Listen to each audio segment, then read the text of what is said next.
युवा डॉक्टर की हत्या को लेकर 18 जनवरी के रोज होने वाले फैसले से पहले तिलोत्तमा के माता पिता हुए विस्फोटक। आरजीकर मेडिकल कॉलेज में हुए युवा डॉक्टर की हत्या को लेकर 18 जनवरी को होने वाले फैसले से पहले युवा डॉक्टर के माता पिता ने अपनी नाराजगी जाहिर करते हुए कहा कि आरजीकर मामले में बहुत कुछ छुपाने की कोशिश की गई है। 18 जनवरी को होने वाले फैसले से पहले युवा डॉक्टर के माता पिता ने आरजीकर में हुए हत्या को लेकर प्रशासन पर भी निशाना साधा है। उनका कहना है कि आरजीकर के हत्या में हकीकत को छुपाने की कोशिश की गई है और इसमें प्रशासन के लोग भी कहीं न कहीं शामिल होते हुए नजर आ रहे हैं। 18 तारीख যে রায়দান হবে, আমরা যে আইনের প্রক্রিয়া বিচার চেয়েছি তার প্রথম যে সিঁড়ি, সেই সিঁড়িতে আমরা উঠতে পারবো এবং যে রায় জজ ভালো মনে করবেন, জজ সেই রায়টাই দেবেন আমরা আশা রাখছি। এই যে 51 জন সাক্ষ্য গ্রহণ করা হয়েছে এবং সিবিআই যে আইও ছিল উনিও সাক্ষী দিয়েছেন, কলকাতা পুলিশের আইও উনিও সাক্ষী দিয়েছেন এবং আমিও সাক্ষী দিয়েছিলাম, মায়ের সাক্ষী হয়নি। এই সমস্ত ব্যাপারে আমাদের অনেক কোশ্চেন আছে, তার জন্য আমরা হাইকোর্টে 54টা কোশ্চেন রেখেছি এবং সুপ্রিম কোর্টেও গতকাল আমরা একটা মামলা করেছি। সুপ্রিম কোর্টে মেনলি মামলা করেছি যাতে ওনারা সুমোটোটা ছেড়ে দিয়ে ক্লারিফিকেশন দিয়ে হাইকোর্টকে পাঠিয়ে দেন মামলাটা, হাইকোর্ট মনিটরিং করুক, আমরা এটাই চেয়েছি। কারণ হাইকোর্ট মনিটরিং করলে আমরা কলকাতায় সবসময় আমরা কোর্টের সঙ্গে যোগাযোগ রাখতে পারবো, যে কোনো ডেট হলে আমরা যেমন সুপ্রিম কোর্টে আজ পর্যন্ত যেতে পারি।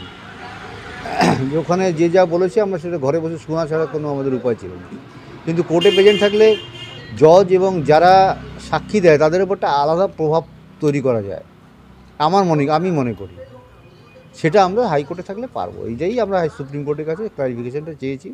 ক্লারিফিকেশন সুপ্রিম কোর্ট ডেট দিলে সেদিন মামলা উঠবে, সুপ্রিম কোর্ট কী কী সিদ্ধান্ত নেবে সেটা সুপ্রিম কোর্টই জানবে।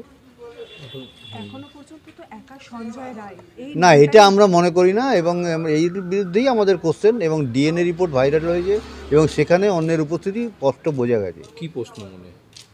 আরও অনেকে জড়িত আছে এই যে এটা আমার মেয়ে যে সিএফএসএল তো বলেছে যে যেখানে ক্রাইম ঘটেছে সেটা একজনের পক্ষে অসম্ভব করাটা, কারণ এটা একটা প্রতিষ্ঠান, ওখানে হাজার হাজার পেশেন্ট আছে। আমার মেয়ের ডিপার্টমেন্টে আমার মেয়ের আন্ডারে 75টা পেশেন্ট ছিল, প্লাস অন্য আরও 3-4টে ইউনিট আছে, তার মানে 150 পেশেন্ট চেস্ট মেডিসিনে আছে। তার পাশে আবার নার্সিং স্টেশন আছে, তার পাশে অন্য সবাই আছে। এত লোকের মধ্যে যে কেউ কিছু জানতে পারলো না, একটা খুন হয়ে গেল, ধর্ষণ হয়ে গেল, এটাই একটা আশ্চর্য ঘটনা। সিবিআই রিপোর্ট চার্জশিট দিয়েছে। আমরা তো প্রথম দিন থেকে চেস্ট মেডিসিনকে সন্দেহ করে আসছি, কারণ যে বাথরুমটা ভাঙা হয়েছে পরের দিন, সেই বাথরুম ভাঙার পেছনে চেস্ট মেডিসিনের 30 জন পিজিটি 30 জনই সই করেছে, তারা অনুমোদন দিয়েছে বলেই সইটা করা, দেওয়ালটা ভাঙা হয়েছে। এই ভাঙার সঙ্গে যারা জড়িত, যে ইঞ্জিনিয়ার এই অর্ডারটা দিয়েছে তাকেও গ্রেপ্তার করা উচিত।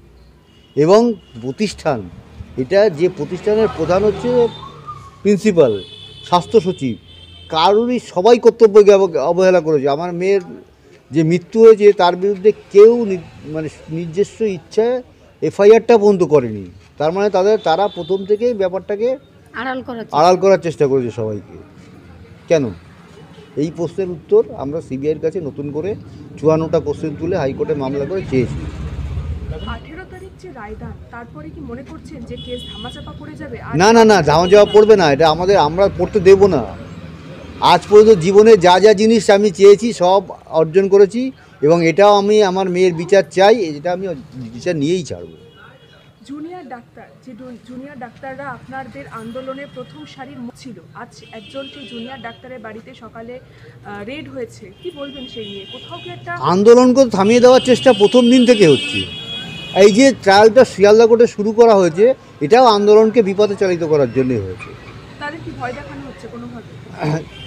মানুষের মনের মধ্যে ঢুকিয়ে দেওয়া যে বিচার প্রক্রিয়া শুরু হয়েছে, আবার আন্দোলন কিসের? এখন বিচার প্রক্রিয়া শুরু হয়েছে কিন্তু তদন্ত প্রক্রিয়া তো হয়ইনি। তদন্ত সিবিআইও করছে এবং ক্যালকাটা পুলিশ তো প্রথম থেকে করেছে। যখন ইন ক্যামেরা ট্রায়াল শুরু হলো তখন কি আপনাদের এটা মনে হয়েছে যে হয়তো কোথাও একটা কিছু?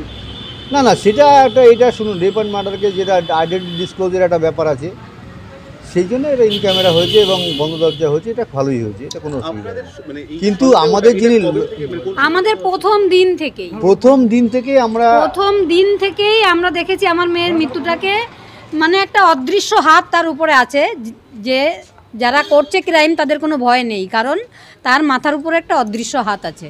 সেই হাতটা আমরা বার করতে চাই। কাউ কাজ করতে পারছেন সেই অদৃশ্য হাত? হ্যাঁ, এটা সবাই জানে, স্বাস্থ্যমন্ত্রী যিনি তিনিই আছে, পরিষ্কার বলে দিলেন। আর বলবো পরিষ্কার করে আরও, আমাদের রাজ্যের মুখ্যমন্ত্রী এমনকি ফেসবুকে দেখবেন একটা পোস্ট ছড়িয়েছে, রাজ্য চাইনি তাই মেয়েটা বিচার পায়নি। এটা মানুষের তো এমনি এমনি তৈরি করেনি পোস্টটা।